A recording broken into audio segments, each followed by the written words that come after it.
Hey, hey, hey, we are live on the SideQuest, your weekly-ish journey into the wonderful world of video games and video game culture, as presented to you in through a tunnel in glorious 2D 8-bit pixels. I'm Dolly Domofsky, one of the hosts. The person to my left, your right, is JJ Holder. Hi. Yeah, no, I can't. I have to remember to. And this guy right there, Taylor. We were feeling the high fives. It's a good show already. Let's go. I'm not even gonna bother. Taylor Bliss. I have to remember which direction to turn to. I'll remember the Rocky poster is where I have to turn to. Yeah. All right. This is my right side. How you guys doing this wonderful evening? I mean, great. I've done jack shit all day, so great. That's good. The weather's been fantastic here in Michigan, so I have started some outdoorsy shit, and yeah, it's that time of year, man. Me and you both saw Civil War. That was yeah. We could talk about that a little bit too. Not too much. No, not too much. We'll talk about because I want to see it. Yeah. Please. We do have a little bit of news that we can kind of cover. We're just gonna blast through today. Maybe we can get done in an hour or less. Processing SideQuest. By the way, I'm sporting my Red Wings hat here. Hoping beyond hope, praying beyond praying. These next two games that they win these and somehow back their way into the playoffs for the first time in like 5 Now let let me just take a big sip of my Powerade and look up how the Kraken are doing. Shut up. Okay, well, we got a little bit of news here, and I'll start with a couple. There actually are some fun topics that we can get to. Can we not be depressing for 1 week? No, this one's okay. Good. This one's good. Everyone loves this one. This one's good. Yeah. Everyone actually kind of does like this one. Apple now allows retro game emulators on its app store, but with big caveats, which we don't really know. Has anyone been able to find one yet? No. I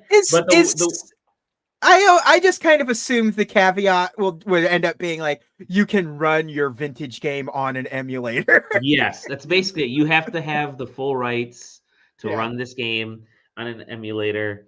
But isn't that already the gray area? Yeah. I mean, so many of them so many of them aren't just like ROMs plopped in an emulator. They do some fucking bullshit with them to make them. This is just a way to let them use an emulator and put no work into it. Yeah, just minimizing the amount of work. Just use the default fucking like RetroArch mobile interface or whatever. So. Yeah, some lightly legal way, I guess. But I mean, it's a start. I don't know how much of this is going to help with stuff like Game Pass or whatever. I'm not sure. Because you would only be able to sideload your own ROMs through a jailbroken iPhone for the most part. So I guess that's probably not true. that we did that in the past. Yeah, but it's not like Apple's going to be like, now we thoroughly endorse jailbreaking your iPhone. I mean, there's probably ways around it. I'm sure put them in your iCloud, and so it's on the folders, and you just right. But, drag it and drop it in the Dropbox or something. It'll show up there. But I'm not Google Docs. It's Apple's been in a lot of hot water with this kind of stuff. With just Apple being Apple over the last 3 years here. When you become the biggest company on the planet and quadruple that amount like every year, you have to start to take ownership of that and start to make some concessions. Supposedly this is some of the concessions. This is the start of some of the concessions that they're making. We already kind of talked a little bit about having alternate pay methods, and I just other stuff that's coming in. And the only thing I wish they would go back on and let me buy like movies and comics through like Vudu or Amazon or whatever, instead of having to go to a website to buy it, and then just let me buy or rent a movie through Vudu directly through the app. God damn it. We're slowly getting there. We'll see if that ends up happening, but I mean, Apple's bullshit killed comicology. Like, oh, totally, like, totally. I mean, Amazon also kind of killed Comixology, but but only because they weren't making money because of their mobile app. That's how everybody viewed it, was through the mobile app, and if you can't, can't really build a web app. You can build an Xbox Cloud web app that actually works semi-decent because I use it. And it depends on your network quality, but it manages to work, which I like it. That's how I played Starfield. Don't tell my bosses. But yeah, hey, it's a start. If there's a long road ahead of ways that Apple can actually let people do what they want to do, or let companies do what they want to do at least. But I'm curious as to why emulators ended up inside the streaming games, mini apps, mini games umbrella. Because they could have just left it out. Yep. Unless there was some specific legal advisory reason where emulators were part of a umbrella that like streaming or something else like encapsulated, right? Where like if a game that's being streamed is also an emulated game, would it have not been applicable unless it was specifically written in this in section 4.7 or whatever, right? Sure, that's the only reason, because like from Apple's standpoint, they don't care. They want you to make a game that they sell on the App Store, right? It's the reason why Squeenix sells every single one of their games for like $18 million on the App Store, instead of because it makes Apple happy, it makes Square Enix happy, and they still sell their games. So we can all agree that Final Fantasy VI is definitely worth like $28 in 2024, right? Right. I mean, it is. To be honest, it is. No, just kidding. I'm the Final Fantasy VI slappy. Other news. Okay. We'll get into a little bit of downer news here. All right. Perfect. Sorry. Perfect. More people getting fired. Go ahead. No, I'm not going to talk about that. I'm going to talk about Dead Space getting fired. EA Motive was supposedly, at least hoping, or in a very early planning, maybe, to make a brand new Dead Space game. I thought it was just a remake of 2. Remake of 2, yeah. Which would, in theory, there were a couple stories out there. There were a couple stories out there. I mean, if you can just keep making Dead Space, it's a win for you as a studio. Like, for sure. It's a bummer because I haven't played this remake. I got it on Game Pass, downloaded on my Xbox, which I imagine a lot of people did. And the line here says, another report claims the franchise is on hold after disappointing sales of last year's remake. Well, like I said, we're all playing it on Game Pass. I don't know very many people that bought it. Everybody has it on Game Pass. Right? Well, I bought it on PC. So. Okay, well, you're the one. I'm just kidding. It wasn't on Game Pass when I got it on PC.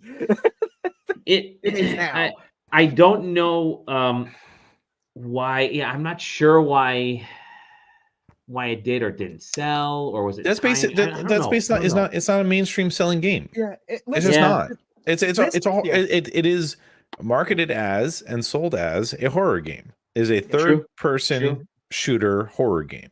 That is not. I mean, like, it's not Resident, and it's not Resident Evil. Like, I mean, those are like, that's like the big caveat for this. I mean, obviously, like if EA went into this thinking, look at RE4 remake, guys, guys, we got something going here.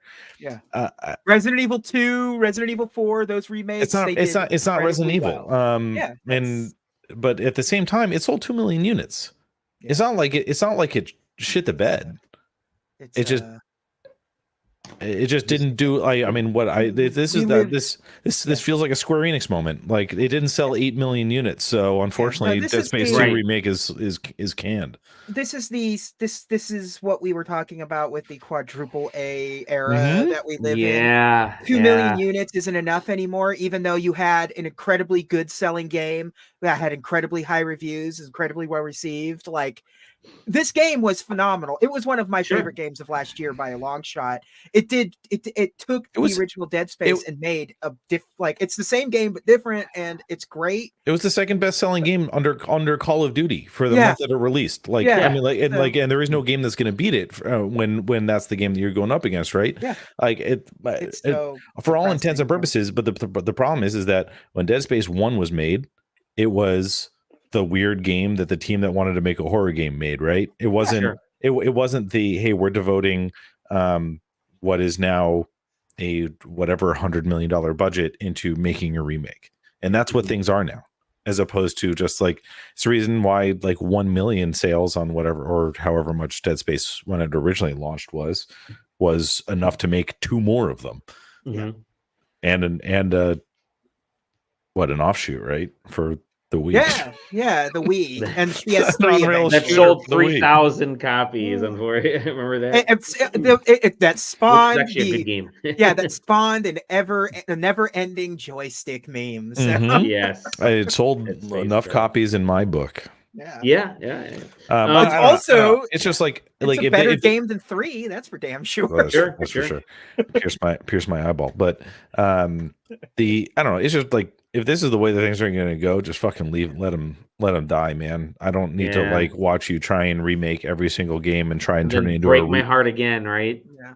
I loved the Dead Space series. I absolutely loved it. First game was phenomenal, albeit slightly repetitive because every floor of that ship looked exactly the same. Second game had some kind of little bit more novel design elements to it. Loved it. Third game, I'm still playing the third game. I got to get back into it, but it's more Dead Space.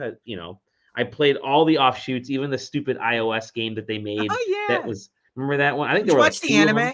I watched the anime. I own it. I have the comics. Good. I have the graphic novels and the books. Yeah. I was a Dead Space. No, Dead Space. I've always been a horror fan, and the original Dead Space is a horror game. 2 is kind of streams goes away from God's light. Yeah. And 3 is just an action game. It's just an action game. I think the thing that's most worrisome about this, though, isn't losing Dead Space. Is that who knows? They coming out and saying oh, it doesn't affect this at all. But Motive is making that Iron Man game. Yeah, that's what they've been pulled into. They're making that Iron Man game. So you fold them into the Battlefield crew, but they still expect them to make a quadruple A Iron Man experience. It's not going to happen. There's no chance in hell that Iron Man game is going to do what EA wants it to do, especially if this is the metric we're going by. It's and Marvel games. Marvel games are tricky. There hasn't been a successful one other than Spider-Man. I mean, Guardians of the Galaxy did well enough, but not according to Square Enix. Not according to Square Enix.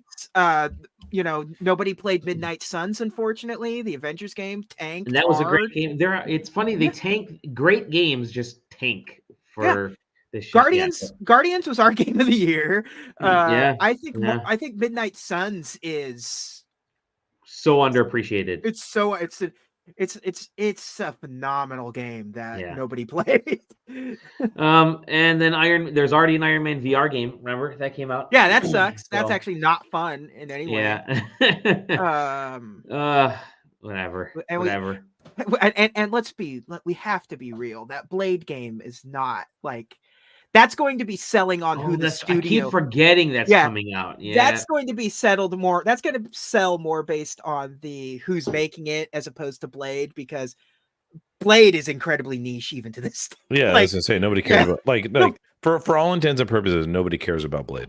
No, right? I love Blade, but from a marketing standpoint, anything. Yep. Anyway, let's move on.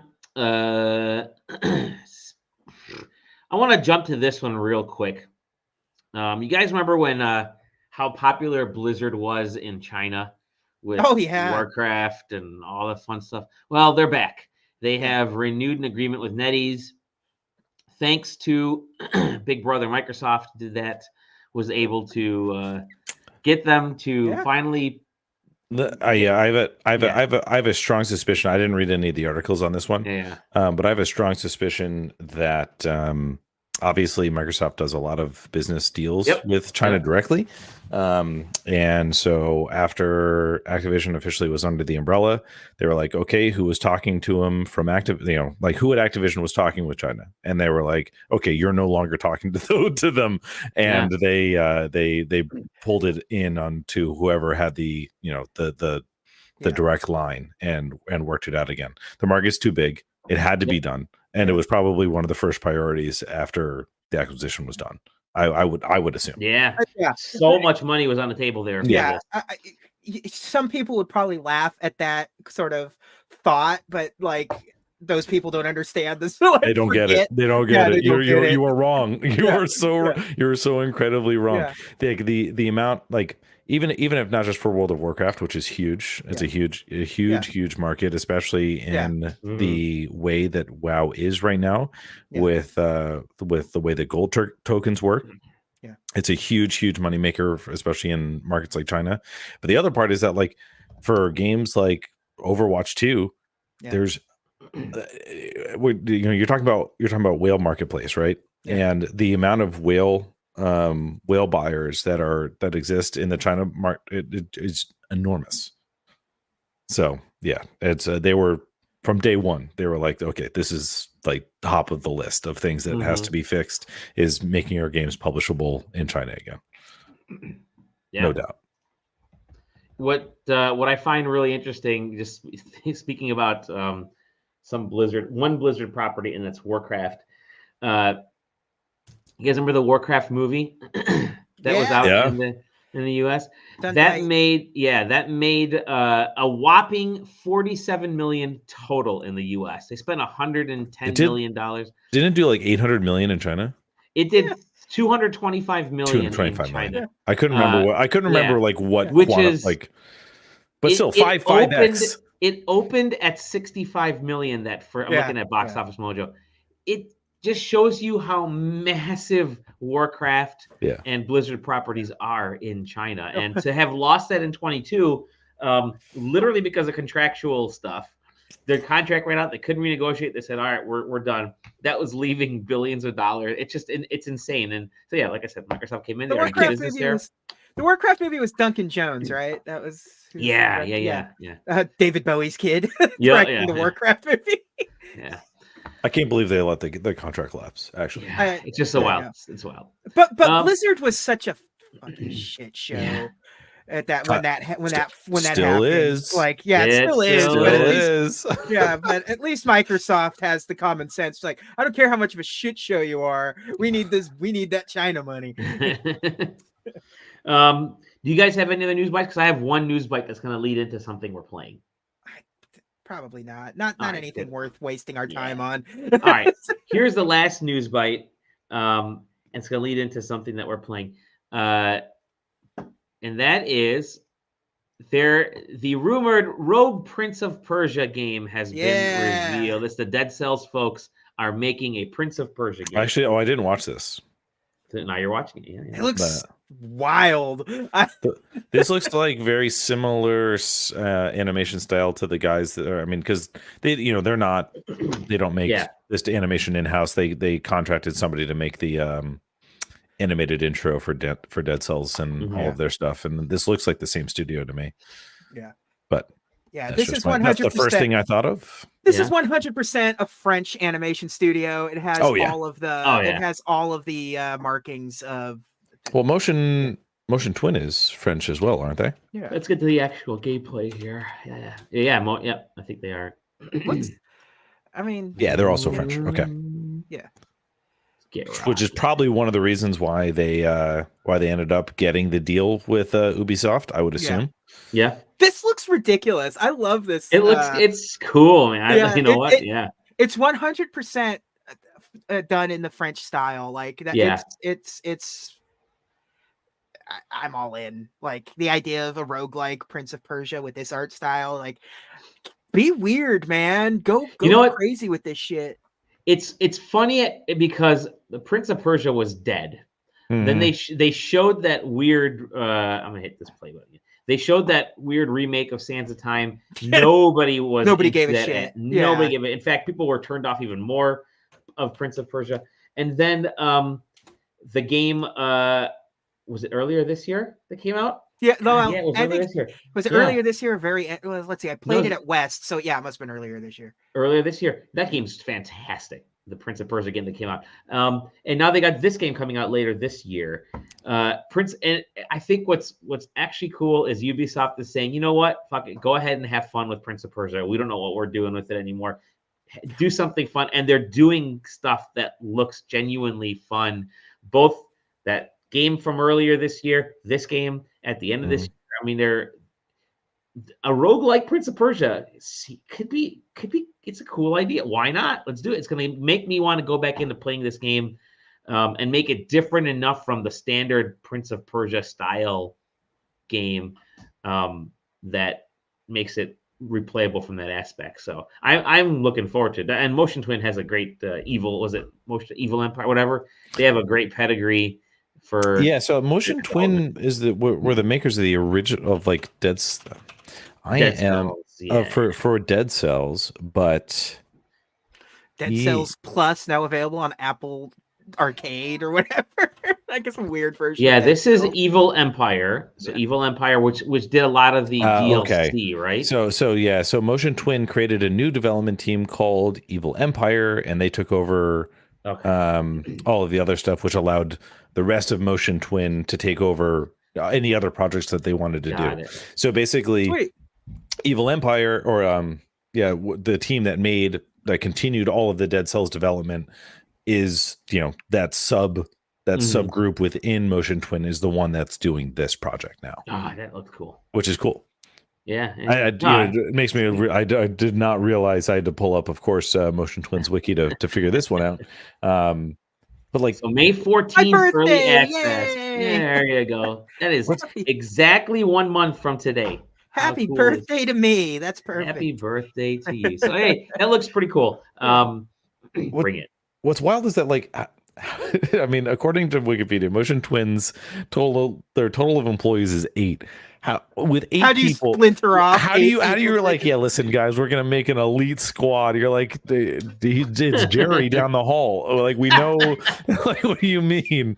That's awesome. But yeah, and oddly enough, February of this year, Motion Twin announced that they were going to stop making Dead Cells content, and that Evil Empire was going to move on to new projects. We obviously know what that project is now. Yeah. That's quick. I didn't realize. I thought it was later this year, but it's May 14th. So yeah, that's crazy. Well, that's early access. Like 1.0 is later this year. Right. That's when it'll start launching on other platforms too. So I think with the roguelikes, you kind of do have to drop in early access because there's so much that goes into making sure that shit doesn't break. They need to figure out what part of the grind simply isn't working or is broken. It's been too successful with the vast majority of the rest of them. Hades obviously really paving the way on that one. So it's still miraculous how Hades did it to me, but we don't have to drop into that conversation. Anyway, what was your pivot, Dally? Man, if only there was a way to know about the history of Prince of Persia. If only there was a way. There is. There's a couple ways, but this is one of them. Just released a little while ago. Is a graphic novel. While we were in PAX, this book came out, and I got a press early copy, so I read it on the flight down. And I read it again this week. It's Replay. I forget what the subtitle is again. The Memoir of an Uprooted Family. Yeah. So this is Jordan Mechner, creator of Prince of Persia and Karateka and The Last Train. This is his sort of personal memoir of his family. It's a powerful graphic novel. Please mute that. Thank you. The thing about this book is that it's Mechner really punctuating his personal story with his father and grandfather's life during World War I and World War II, and being a Jewish family and the hardships and the terror and the relief that sort of came throughout their story is fascinating. A lot happened in their between the generations of this family, and it's all sort of meticulously like maintained. Like the grandfather wrote his own memoir, filled with photos and quotes and what have you, and his dad kept his own memoir, and Jordan's been keeping journals and sketchbooks since he was a teenager.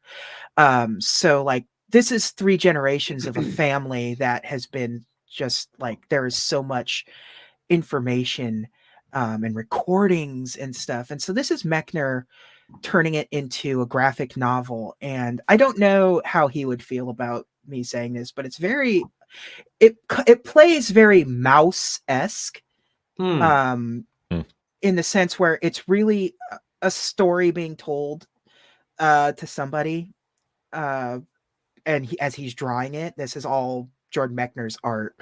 Cool. And he does a really cool thing with colors in this. So you're kind of jumping around between 3 different time zones. You're jumping around between Eastern, Central, West. Yes, exactly. You're so like when you're doing World War I and World War II, it's kind of a grayscale effect, as you can see, like on that right there, it's that color. When you're in the 70s and 80s, it's got a blue tone to it, and when you're in what would be the modern time, it's this yellow tone. Oh wow! And modern is about 2017. 2017 was kind of a hectic part of Mechner's life. His marriage was on the rocks, and he was uprooting himself to move to Marseille in France to work on a new video game, a new Prince of Persia.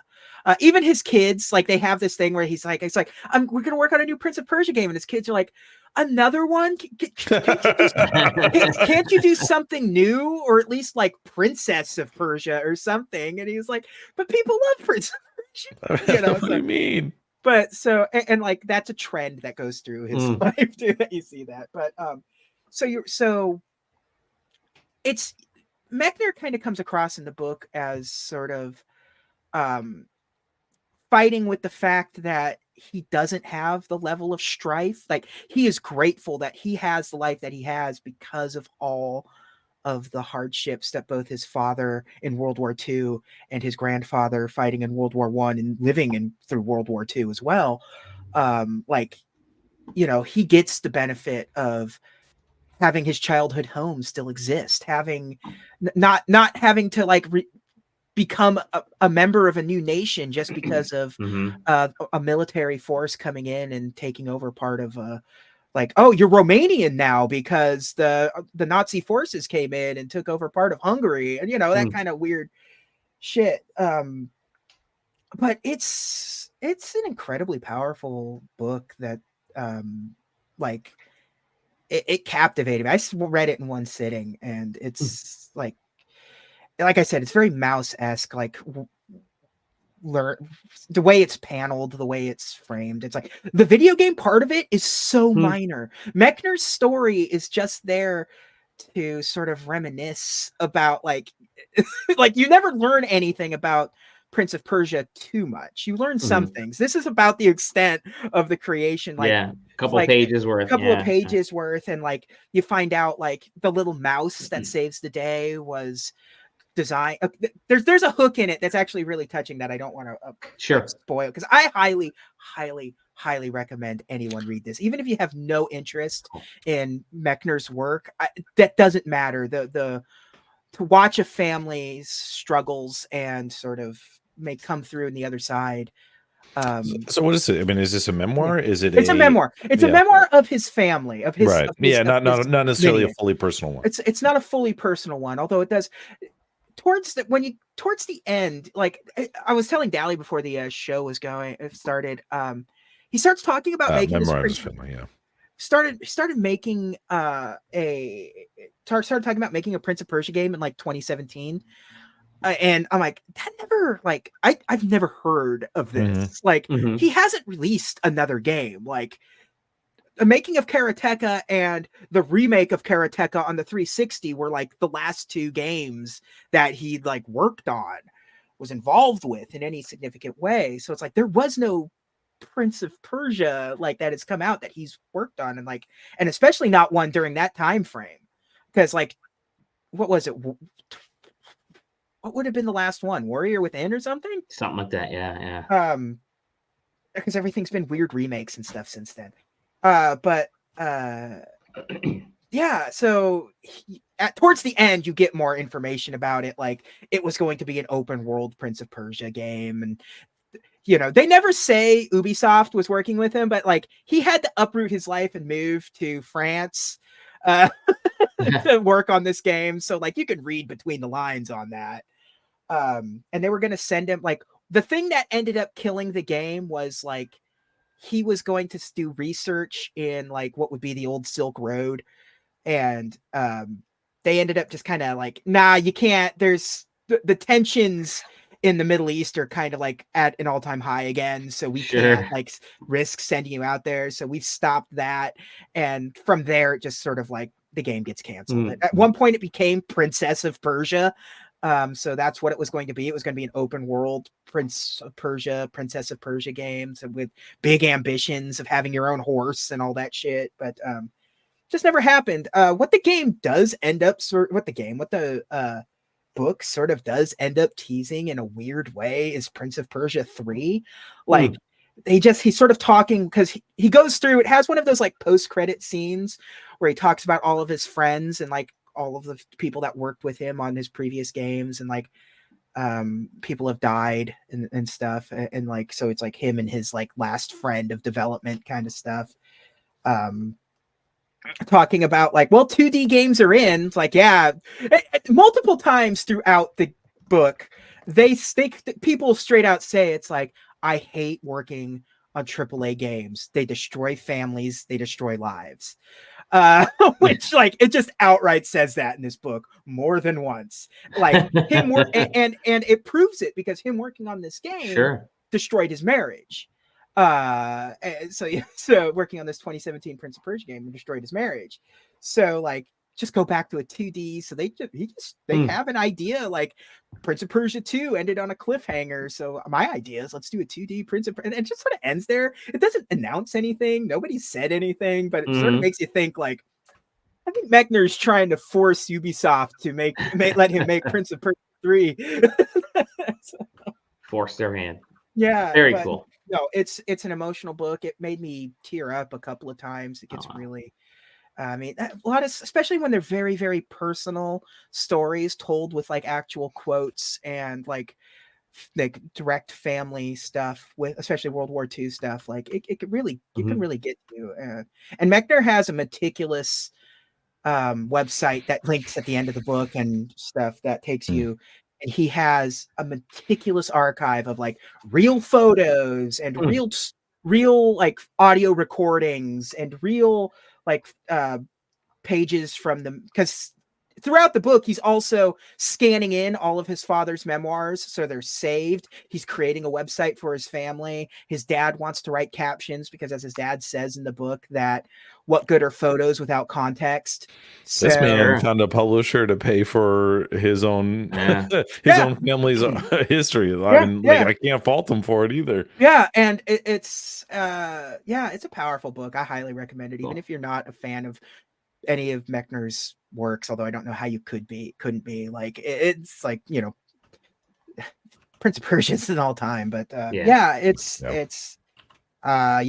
stuck with me. I think it's one of those things that will, I'll read it again. Like I'm going to buy a physical copy of this book just to like have it on my shelf. It's a fantastic piece of literature, and I'm glad I got the opportunity to like read it, and I'm glad he got the opportunity to like make it and create this. It's something so because he's worked on comics before. That's kind of what he's done outside of video games. Like, he lives in France and has drawn some comic books. So that's pretty much what Mechner's life is these days. So yeah, it's great. Absolutely fantastic. Excellent. Yeah. I want to get into some games, a couple games that I've been playing for review. One game is apparently it's a 2022 game that just released on Switch. So I thought, let me give that a shot. That one is. Can't wait to see it. All right, here we go. I had to find it because I was having issues finding any information on it. Okay. The game is called Storyblocks The King. And this definitely sounds like a Dally. Why not game? Yeah. Essentially sometimes the shit you bring to the show, I'm like, yeah, all right, man. I bet you've been playing it. I'm playing Merge. It's a Merge game. Let me look at your merging stuff. So what it is, it's you're building your own path. You're kind of selecting. Okay, you select the story, and your goal is to drop these blocks and this pathway, and kind of create the story as it goes. You'll see it in a second here, as the paths are kind of formed. You have to. It's like semi puzzle, so you know that certain things have to happen in order. And you have to kind of get these pieces. You can see in the bottom right corner, it shows I don't know who AFL Games, I don't know if the publisher, shows you like the number of pieces that you have to use. And that's essentially it. You just get these pieces and you have to drop them in a specific type of order and a path and use them all up to get this story made. Well, then, yeah, right. And then you have to, obviously, if you get to a certain part. Yeah, there you go. No, you get to a certain part, you can, of this story dropping thing, the story building phase, you unlock more of the blocks that you can use to continue building, and that's it. Super simple. Now, it's probably again, I'm playing the Switch. I got to preface that it's probably functions pretty well on a PC, where you're using a mouse and just kind of click stuff and do quick certainly looks like all of this trailer footage comes from a PC. This is the PC version. The Switch version controls so bad that I was so freaking frustrated that several times I would start playing this and put it down within seconds because I could not get the screen to rotate, the screen to zoom in, the blocks to drop in the right spot. I had one block left to put next to the freaking finish of this puzzle, and it just wouldn't drop. It wouldn't drop. I was so frustrated. This trailer is incomprehensible. I have zero idea to like what is like. Okay, you're dropping blocks, but like what? It doesn't show anything happening. So apparently, I'm saying apparently because I've only managed to get a certain amount into this game before I have fully given up. Apparently, there's so many cuts in this trailer, man. There are multiple endings, and I don't know what. They're not showing. I'm not seeing an ounce of story. Other than the storybook that opened. That's it. That's the story. The story is the storybook, and that's all you get. Like, and it's so. So do you nothing? So like when you connect from path 1 to path from A to B, it just creates a page in the book. Is that what happens? Yes, that's it. From one, and that's it. Hey, man. That's all it is. No thanks. And really, the whole premise is. Let me scoot over to here to this page. You have to. I'm just gonna say this, and I'm gonna finish. You start here, and you have a certain amount of blocks. I got 4 blocks left. If I use these 4 blocks on, to get my guy over to here in the middle, then I can unlock like 6 more blocks, and then I can get it to the end over here. That's it. It's like your whole purpose is to use all the blocks and get them to the blocks in order and get to the next thing. It is. This is why I took this game on and nobody else did. I do not recommend this. How many times we talked about just like sometimes you don't gotta take the game. Just gotta. No. It's okay to just ignore the emails. How does it run on Switch? It runs fine. It's super simple. It runs fine. I don't expect anything anymore. It runs It's totally. What's the word? Corpulent. Cromulent. Corpulent. I don't know. That's corpulent's a real word that we wouldn't use in this. It's situation. Totally cromulent. It totally works. It's just the controls are garbage because there's no mouse. This is purely designed around a mouse and keyboard. But there's no fun in wanting to continue playing it. And that's what the issue is. So I don't recommend this. It's not a game. It's just like putting Lego blocks in order. Like, there's something to be said about like a chill experience of nothing to just like like those fucking merge games. Like, I play those stupid ass merge games. They're fine. There's nothing to it. Yeah, merge games are great. They occupy time and space like nobody else. This is supposed to be a chill game. Like, their whole premise, and the reason I got it to review is like, here, you can have a chill, fun story building experience. Kids aren't going to get into this because it doesn't work. It doesn't control on the Switch. So kids can't play it on the Switch. And also you have to read. Who wants to fucking read? Yeah. Kids aren't going to play it on PC because kids that are like 6 years old aren't like 5 and 6 years old aren't like adept in PC to do this type of thing. I wish there was something that happened when you put the blocks down. Like, I wish you saw your little character go by and tell a story along the path, because then it would be interesting to see, oh, something's unfolding while I'm putting these blocks down. I'm building the story, but no, it's just a bunch of empty blocks. It looks like somebody's school project for game development class. It may have been. So I decided to, I couldn't find a trailer for it. I think the trailer that I showed you guys was like somebody else. But all I could find was the actual Steam page from the Steam version, which came out in 22, the PC version. And I'm like, oh, it's positive. 18 user reviews. How many of them received this product for free? How many of them are family and friends of this thing? And that's it. And that's so, this is nothing. This game is nothing. It's $2 though. I mean, if you need to waste space, that's story blocks. The other game I've been playing, so this is gonna be funny. So the game I'm gonna talk about right now is a sequel to a 25-year-old game. And I never played the original. I never even heard of the original. Apparently, it was popular at some point. I'm not sure. A PC game called Outcast. Well, they have Outcast: A New Beginning just came out, and it's the direct sequel to a 25-year-old game. So it is. I had no idea what this original game was. So let me go through my notes, right? So direct sequel, and it's sort of a soft reboot because they want to make this a franchise again. I never played the original. I don't know anything about the original. Didn't know a lick of it before I played this. But since playing it, I'm like weirdly kind of interested, like seeking out the original game, because this is Star Trek meets like Star Trek on Pandora. Like,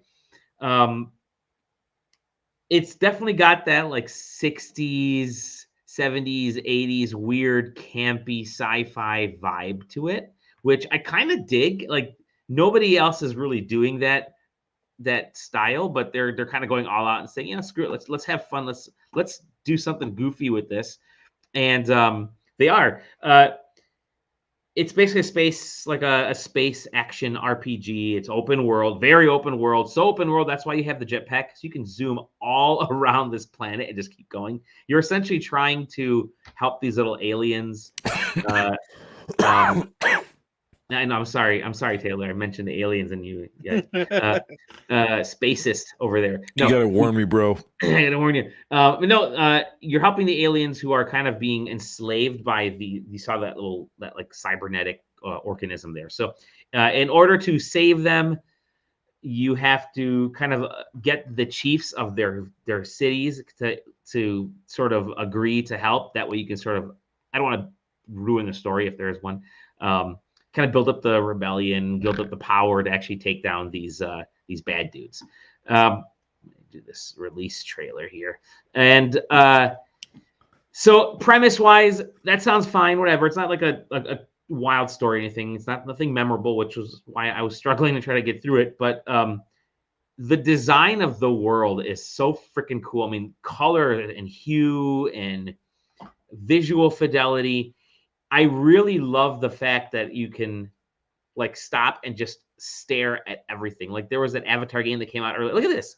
it looks cool. There was an Avatar game that kind of came out earlier in the year or last year, was it? And this has that definite vibe because everything is really lush and alive.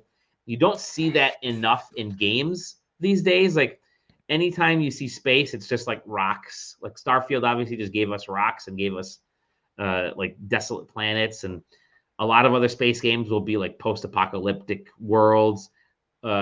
This has a lot of life in it. It's just so nice and refreshing to go through and look around the planet. Like there's like plants everywhere that make you kind of want to stop and become a space botanist in a weird way. Like there's like the very first plants you come across are these like sort of spiky ball things, and I kept stopping and just followed the tendrils of this plant, the vines, all the way around because it was just really well put together. I'm playing it on the Steam Deck, and it's keeping up really well, and it looks really good on the Steam Deck. I mean, yeah, it's not like 4K or anything, but it looks really good on the Steam Deck. Obviously, it's over-the-shoulder battles, and it's kind of wild because it actually like. I see the original Outcast in this game. Okay. Yeah, okay. like I can see like this definitely is a new Outcast. Like it's just, the original Outcast was 25 years ago, and it was the same it was a third person over the shoulder. Yeah, third person over the shoulder. Worth noting that they did remake it. They did. They got a remake. Yeah. So 2014 or something? 2017. 27. Oh wow, that never. Anyways, this is they kept talking about the game from 25 years ago. So I'm thinking you can get Outcast 1.1 on GOG for like nice. It's $6 on GOG. Yeah, don't get the second one. There's a second one. It's not. No. Yeah, the second one, Second Contact, is the remake. It's the remake. Yeah. Don't bother with that one. To be honest, if you're gonna, there's no point. Like it updates a lot of the graphics, but removes a lot of the 1999 charm. Sure. Like the 90s charm is like the reason to play the game. To be quite honest, I honestly think the original Outcast is still kind of really fun to go back and play. It uses technology from 1999, like the way it creates mountains and stuff is just sort of bitmap scaling, so it just sort of stretches the mountain. That's what I mean. That's what I mean by 90s charm. Yeah. This has a lot of that 90s charm because this game really feels like, oh, we know the source material. And again, I didn't know anything about Outcast. I didn't remember Outcast. We almost got a Dreamcast version of this game, which I would have fucking been ecstatic for. So not this game. So yeah, like just zipping around in the jetpack is really cool. The upgradability of everything is. I love like the energy shield, which is like also one of your main weapons.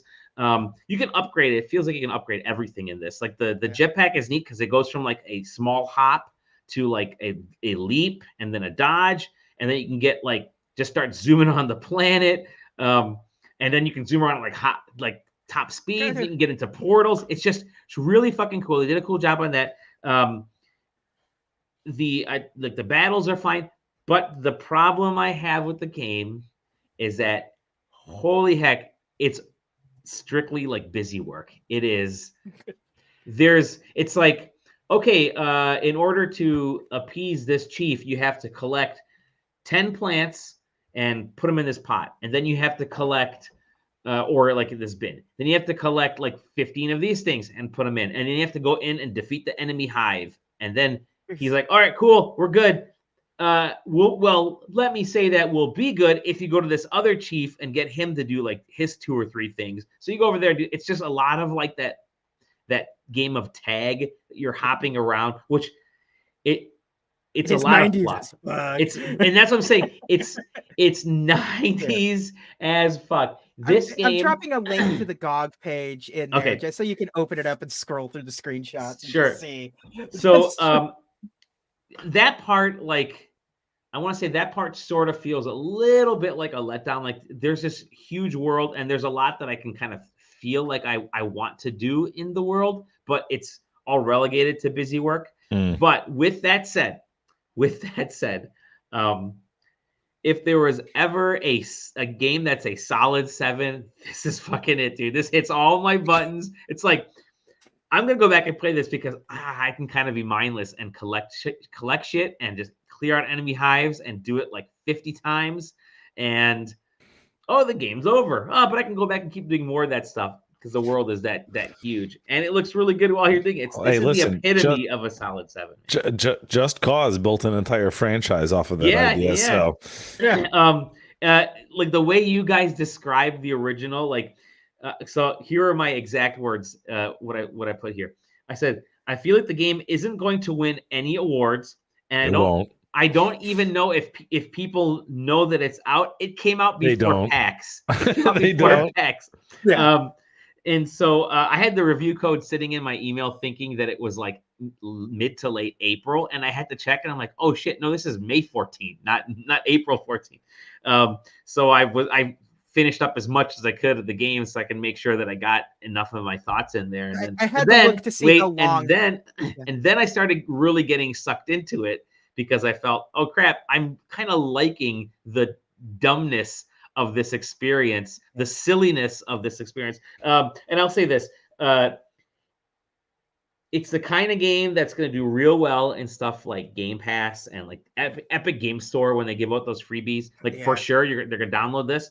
And it's going to be the kind of game that people will go back to and say, hey, remember Outcast? Or they'll play it and you'll have like a weird hardcore following of this game because it's a game that everybody ends up playing, like Saints Row the Third. Everybody ended up playing Saints Row the Third. It wasn't a good game when it first came out. It's a solid 7 as heck, but people ended up playing it. And I think this is the kind of game that people could end up playing regardless of what happens. It's at 69% on Metacritic or 69 on Metacritic. So. We got to bump it up 1%. 1%. Nice. So anyways, Outcast, A New Beginning.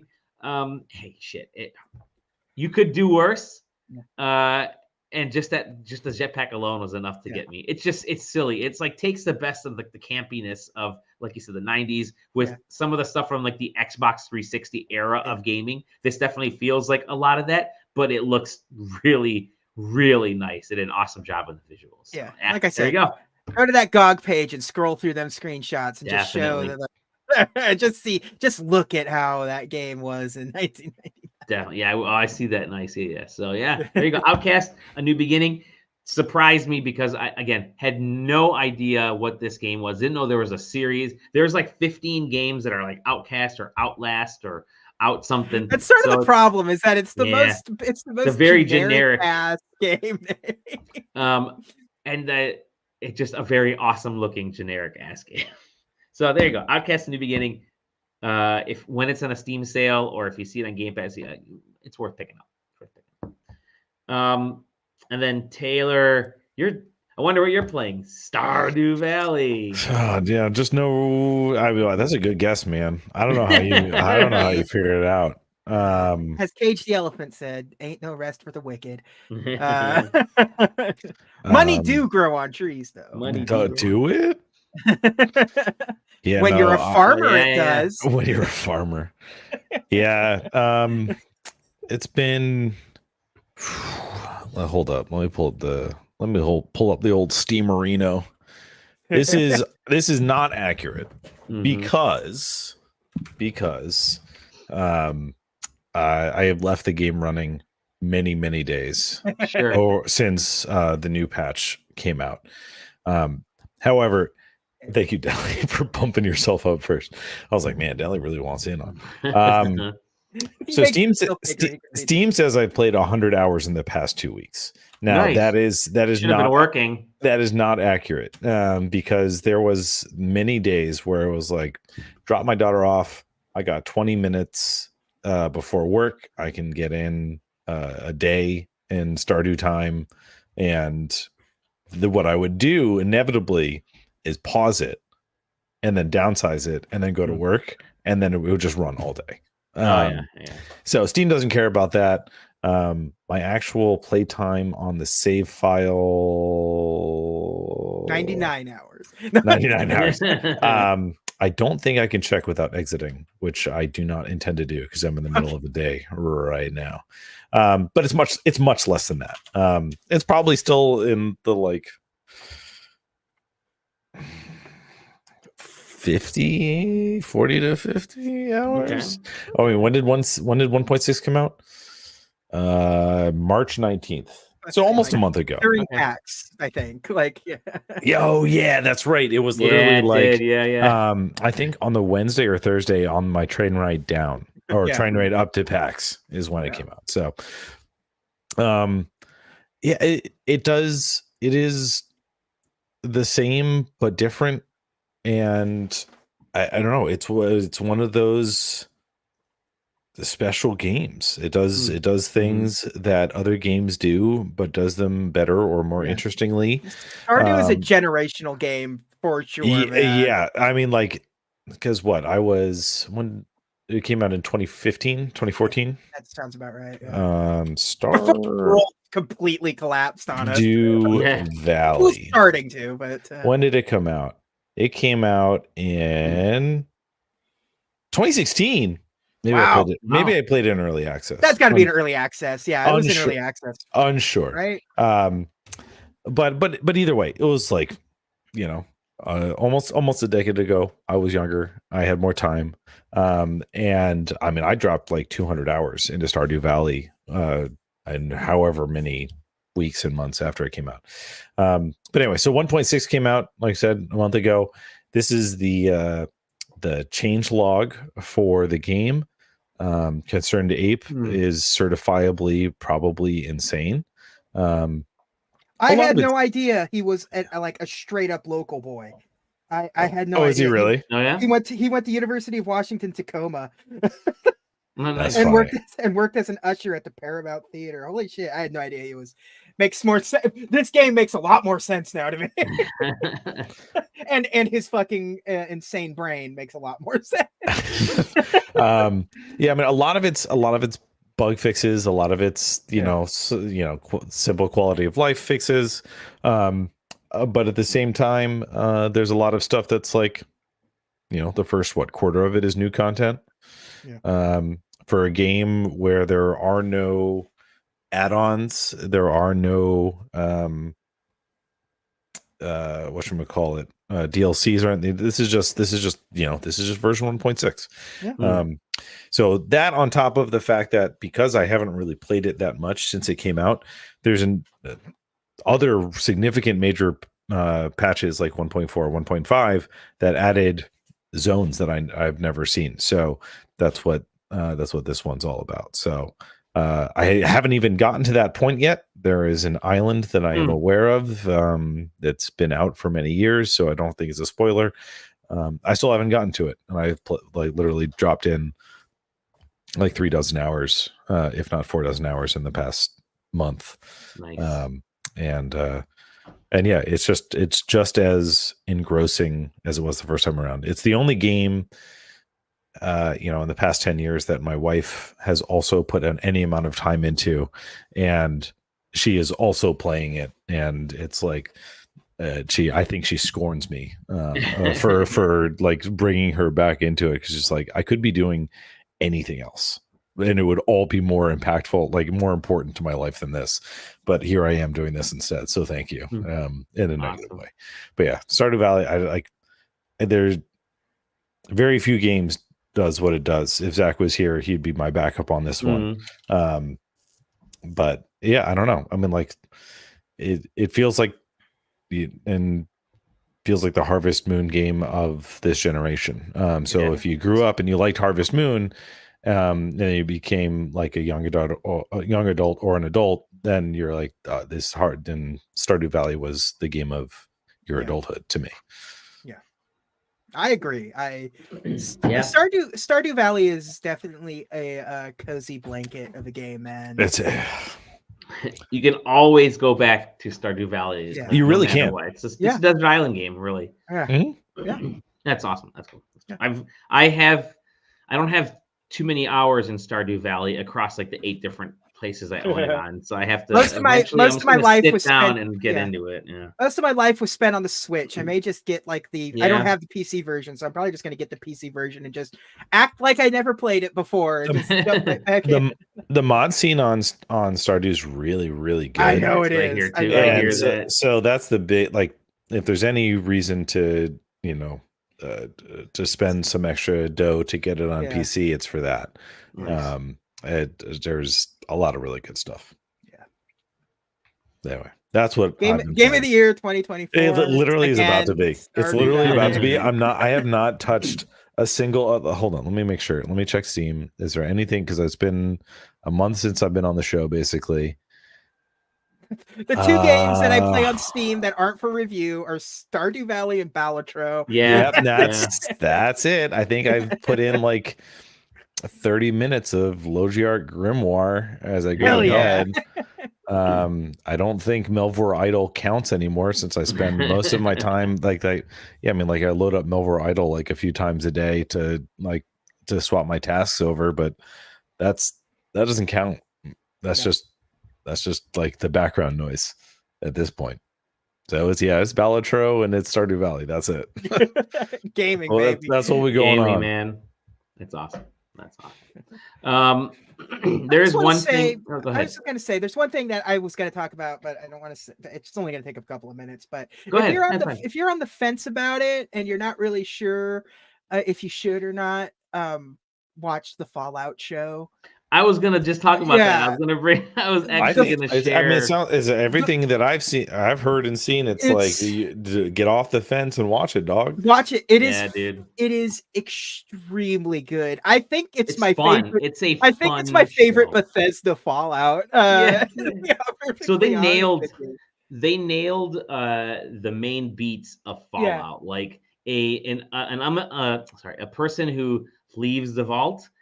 Thinking everything is wonderful in the vault, and they leave and they realize the world is not that. The world is the opposite, and then it just hits. This is a crap. I'm playing the choppy version of this trailer. Thank you, StreamYard. But it hits those beats so well. It didn't make any concessions. It didn't make any concessions to the Fallout aesthetic in any way, shape, or form. Everything's there. There's a million Easter eggs for people that play the games. Like the cast is like expertly pieced together. Like nobody feels miscast in this. It's just it has so much fun. Like it understands Fallout's this is really grim, gritty, dark, scary shit, but it's all just polished with a goofy veneer. And Walton Goggins just he's amazing. He's amazing in everything he does, and this is no exception at all. He's the kind of actor just like, fuck, I'm just gonna have fun. I'm gonna have fun again doing another role, and he does he's an awesome role. He's the best part of the I forget what the title of the mega church show is now. The Fabulous, the Gemstones. He's my favorite part of that show. He was great on that show. No, it's a fun show. They definitely did a great job of this. My here are a couple funny little stats. Fallout has more than doubled the player count on Steam, like just Fallout across the board, which is great. So also what these shows can do. To go back into questions that nobody's asking, but we're going to pretend like they are. If anybody's wondering, like, why bother making this show? Like that's. There you go. Obviously, other than making a good show and selling that and marketing that, Bethesda own brands, and brands sell and to make money. So when every single time they watch they release this and they watch numbers go up on games that are decades old, it feels pretty good. It's not doing anything for Fallout 76, but it's doing a lot for Fallout 4 and New Vegas. Yeah.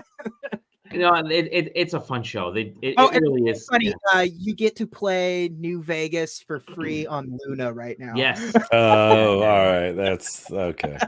Well, Amazon Prime is giving away a ton of Fallout games in general. Like they just re-released. They just re-released the Nuke edition that you can buy the physical copies of all of the Fallout games. It's like they just put that back out again. So. Except they put every time there's a new something, they'll put that edition out with another game in it. So this version has 76 in it now or whatever. So. It's just great.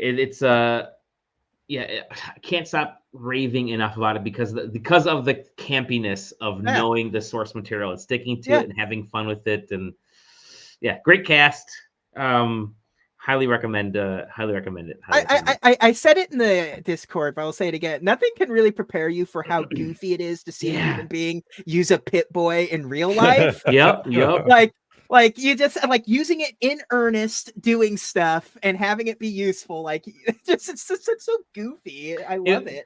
It's cool because there's the other big vault show that's out, the more serious one, Silo, that's out on Apple. Completely opposite, because that is all about like death and you know the thought process behind, and just like all the deep existential stuff. This is none of that. This is like one dude thinking, how can I get in big robot suit, and another person thinking, I'm wearing a blue suit and I meet a mutated dog, and it's like Excalibur's entire role in this show is like, I just want to be in that robot, man. Yeah, it's great. It's great. And then I will also say that the bit players in this, or like the cameos, are so great, because you're like, oh, that's what's his face. That's it. That's her. That's that. That's it. Like the Easter eggs and the cameos are fantastic. It's so good. So definitely, if you got Prime and you need to check it out. Yeah. I think it's my favorite video game adaptation like ever. Adaptation.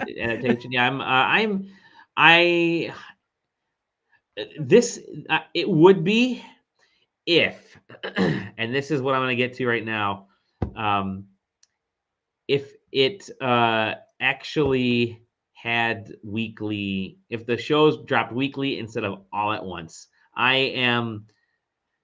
There is a big FOMO when I watch TV shows, and when all my friends have, a couple of my friends have binged a show, and I start watching it. Like I just started watching Fallout right now.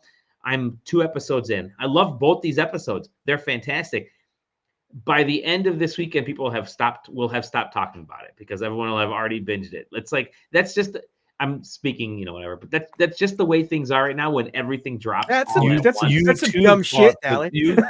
No, Dally is talking up some Twitter discourse. I read the same thread, is it? Dally.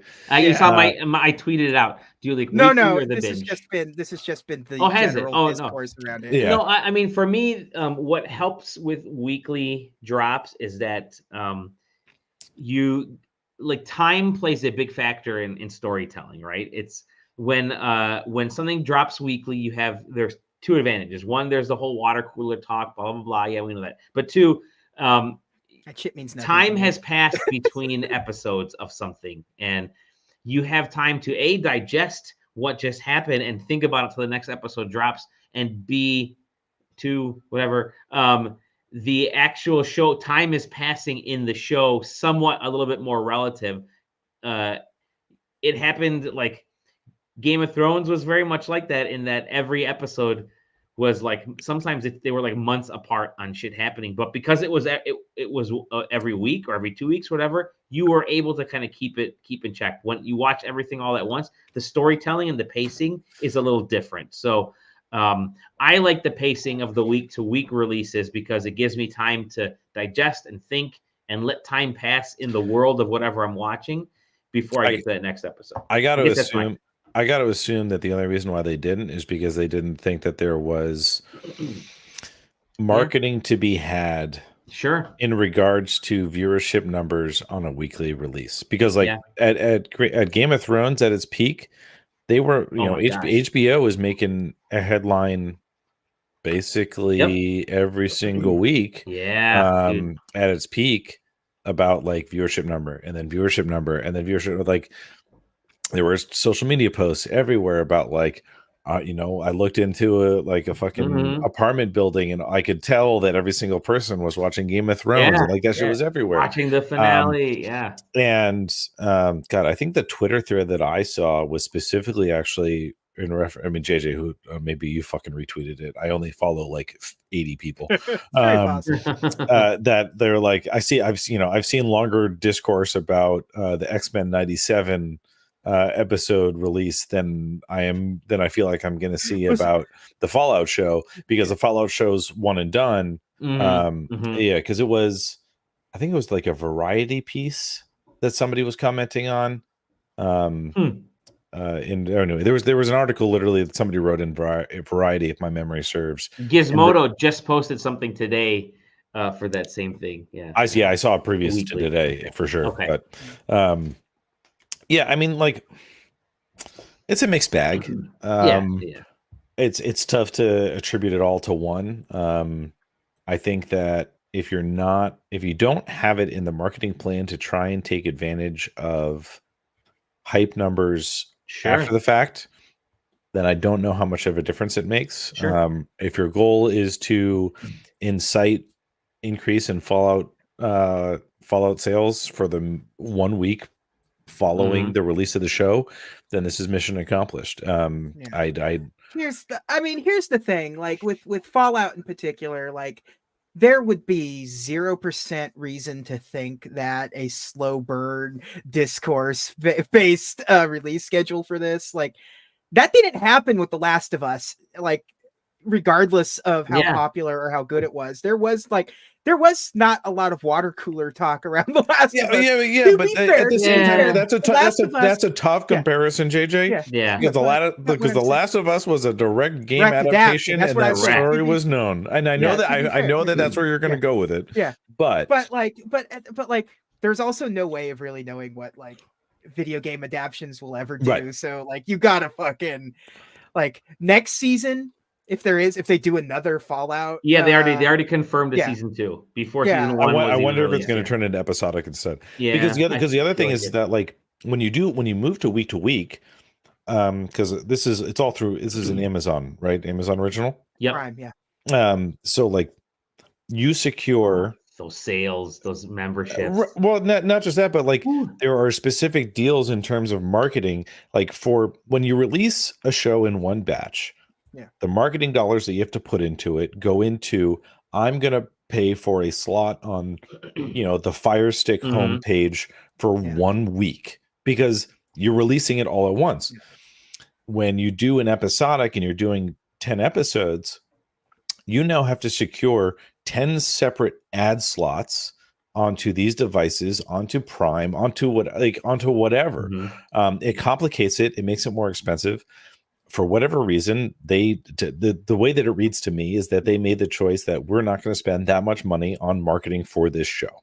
Also, like as somebody that's watched the whole thing, this particular season wouldn't have exactly had a lot of like next day water cooler discourse. It's just not built like that kind of show. Well, may be a part of it does have like an under our, it has the I gotta find Kyle MacLachlan a subplot that's going on that every Fallout everything has. I have to find my son, I have to find my dad, I have to find whoever. But I think for this particular season, this dump was the right way to go. I think now that they kind of have it dialed in and realize that people respect this type of storytelling and the way they did it, like season 2 may benefit greatly from a storytelling wise, from a piecemeal it out, have people talk about it kind of situation. It's not like X-Men 97. I know we mentioned it earlier, but this series shouldn't go as hard as it has been. In like 4 episodes, this series is just going nuts right now. It's going nuts. They adapted they adapted some of the darkest storylines that X-Men has ever had. Yeah. They did the entire Inferno storyline in 25 minutes, which they didn't really accomplish, but God bless them, they did it. This most recent episode was fucking insane. Well, and this most recent episode as well, they call back to that Inferno episode. Yeah. But which was like 2 weeks ago. Which was 2 episodes ago, yeah. Just 2 episodes, but it was 2 weeks ago, which storytelling wise gave me that, time has passed since considerable amount of time has passed. My brain does not have that problem. Oh, but it had that. It has that.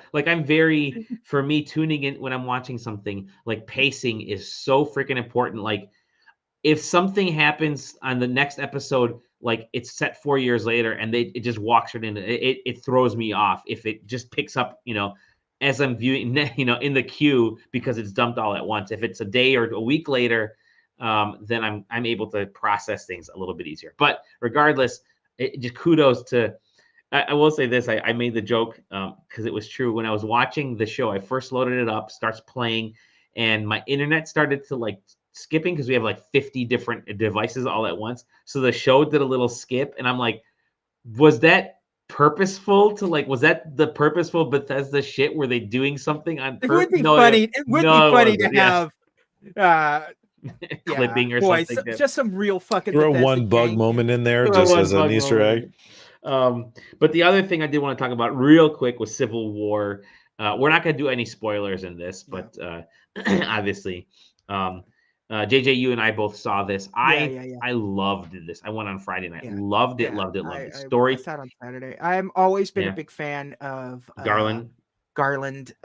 He's put out some killer stuff, like even things that like like I saw Men when he put it out. I can't remember if it was last year or the year before, and like when I saw it in theaters, I came back kind of cold on it, but then like as days went on, it kind of like grew in my festered in my brain a little bit. When it came out at home, I watched it again and I was like, all right, I was definitely a little too hard on this movie.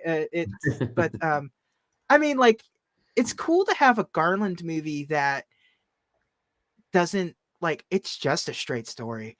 There's no there's no Garland sort of like twist or anything going on, because like even things like, you know, what he did all the 20, he wrote all the 28 days later, 28 weeks later. He's doing, but he also did Enslaved, Odyssey of the West, DMC. One of my one of those is Enslaved was one of my I love that game. perfect sevens love it. Me on too. the original panel. I love that game, man.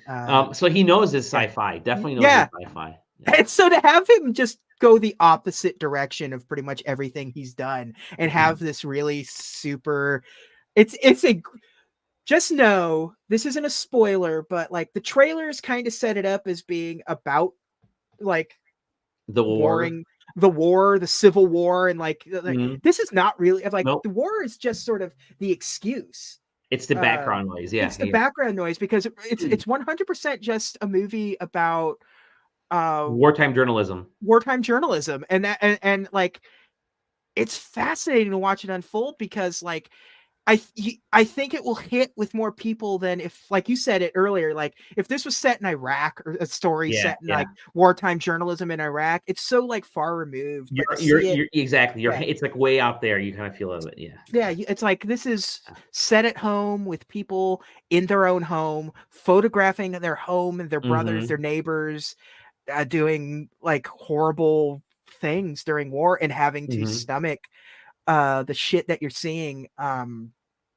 It's a powerful how that movie. Affects you, how you can develop PTSD from seeing all this stuff. And like the what kind of weird shit can trigger like shit for you or whatever. Like it does it's an incredibly powerful movie that like doesn't take, like, you're not really supposed to know what's going on at any given moment.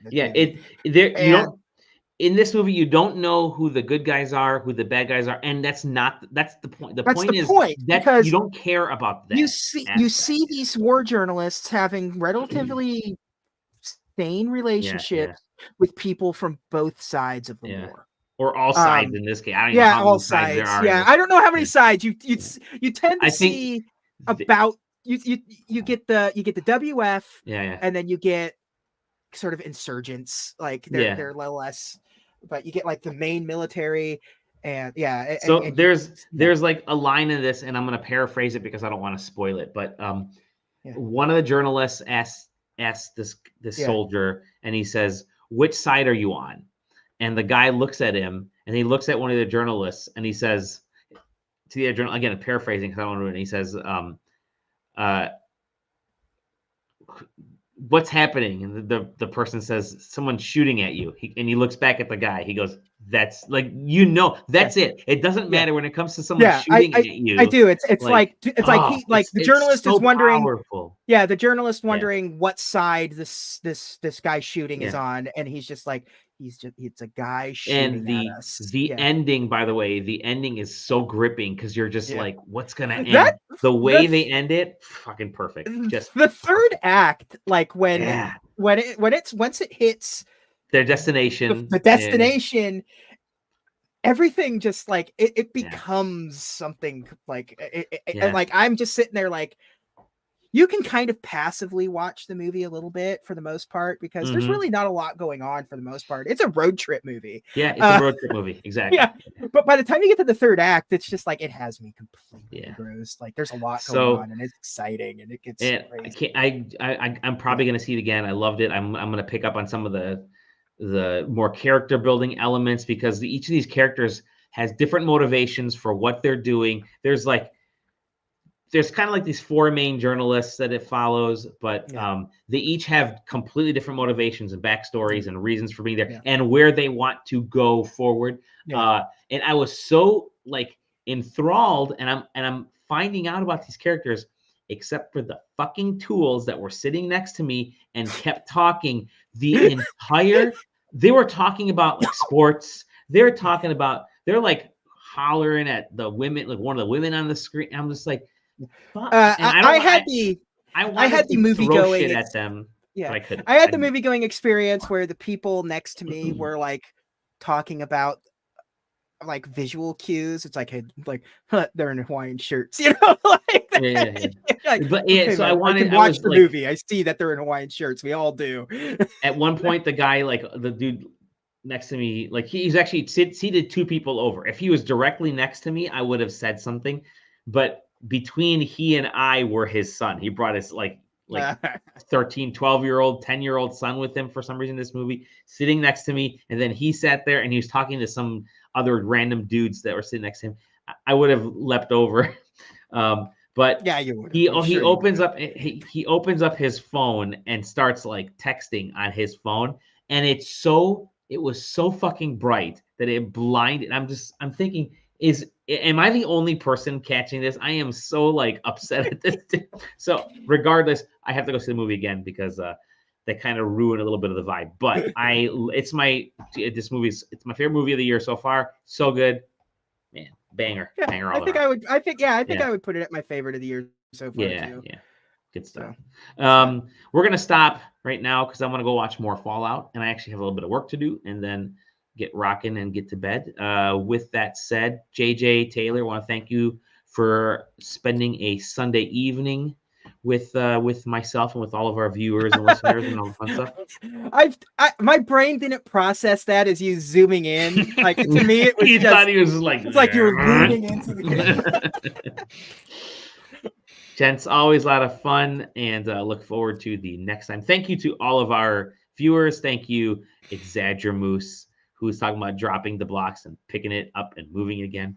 Story blocks. And it's going to be an interesting few weeks here. We're midway through April. It's coming up to game announcement territory. Summer's right around the corner. Right around the corner. All of the games that aren't going to sell 1 million copies are about to be announced soon to get them out of the way for games.